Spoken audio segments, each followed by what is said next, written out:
শুভ সকাল, কেমন আছেন বন্ধুরা? তা আজ আমার বাড়ি এবং কি খামার এর পাশেরই কিছু চিত্র দেখবেন। তো চলেন দেখি। খামারের গোবর দিয়ে আমরা বায়োগ্যাস প্ল্যান্ট করছি এবং কি বায়োগ্যাস প্ল্যান্টের পাশে দেখেন আমাদের মাশাআল্লাহ বল সুন্দরী, আপনার কিছু আপেল কুল এগুলো আমরা চাষ করছি। এই হলো আমাদের মিষ্টি আলু গাছ, মিষ্টি আলু দেখেন, এবং সাথে সবজি আছে।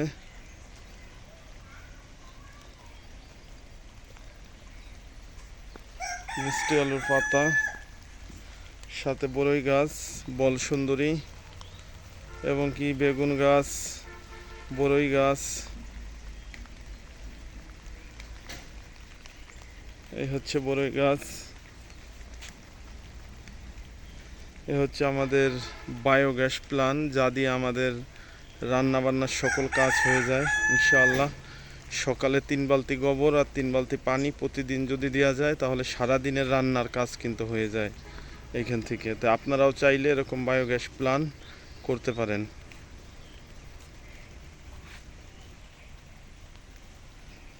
কিছু বড়ই গাছ করা হয়েছে, কিছু বড়ই চারা দেখেন ইনশাআল্লাহ ফুল চলে আসবে। মাত্র 1.5 মাস আগে লাগাইছে এগুলা, একদম পিচ্ছি পিচ্ছি চারা লাগানো হয়েছে, একটু একটু চারা। তো দেখেন গুড়ি গুড়ি বৃষ্টি হচ্ছে সকালে, এর ভিতরেই ভিডিও ধারণ। তো দেখেন আমাদের এইখান থেকে কিন্তু সবজি ছিল, সবজি চাষ করা হয়েছে। এখন বড়ই গাছ, অতি বৃষ্টিতে বড়ই গাছগুলো সেরকমভাবে কিন্তু বেড়ে উঠতে পারতেছে না অতি বৃষ্টির কারণে। পাশেই আমাদের গরুর জন্য আমরা এই যে ঘাসটা বালু মাটির ভিতরে, তো এরকম একটা সৌন্দর্য হয় নাই।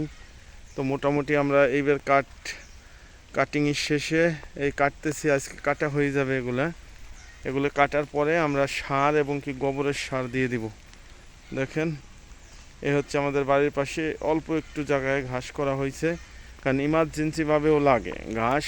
আপনার ঘাসের কোনো বিকল্প নাই, যারা গরু পালবেন আনাচে কানাচে প্রত্যেক জায়গায় আপনার ঘাস অবশ্যই দরকার। এই হচ্ছে আমাদের ঘাসের প্রজেক্টের ছোট্ট একটি খণ্ড। এইটা হচ্ছে আপনার লাল নেপিয়ার বলে।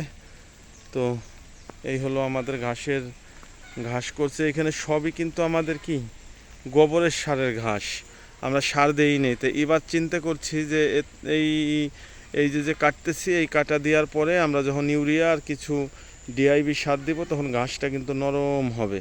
আর ঘাসটা নরম হলে সে ঘাসটার কিন্তু আপনার রস থাকে।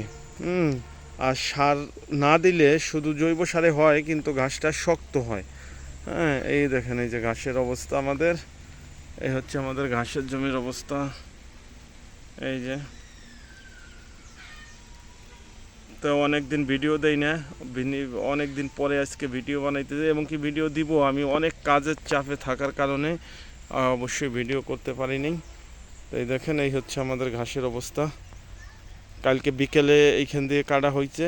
এই এখন এখানে সার দিয়ে দিলে আল্লাহর রহমতে অনেক সুন্দর ঘাস আবার হয়ে যাবে। এখানে অনেক বড় হয়েছে এখানে এই দিকের ঘাস, দেখছেন।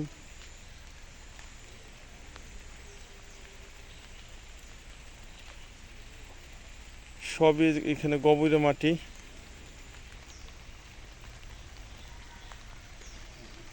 তো দেখলেন আমাদের ঘাসের অবস্থা। এই জন্য সবাই ভাই, যারা আমরা খামারি ভাইয়েরা আছি, প্রত্যেকে ঘাস লাগানোর চেষ্টা করব।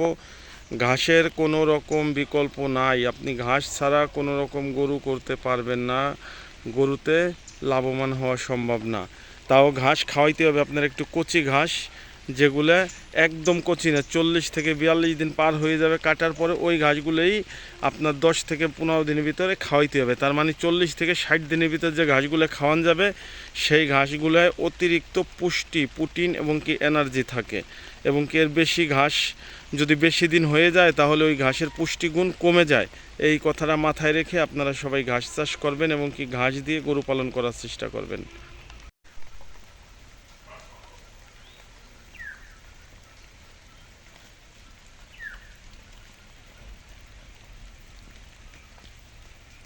গাছ, এ হচ্ছে মেহেন্দি পাতা একদম ন্যাচারাল।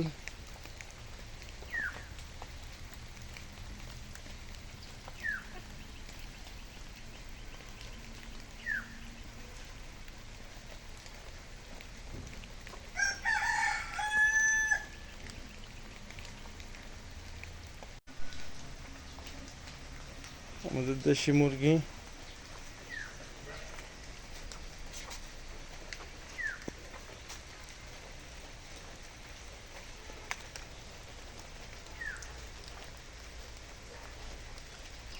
চায়না মালটা গাছ, চায়না মালটা।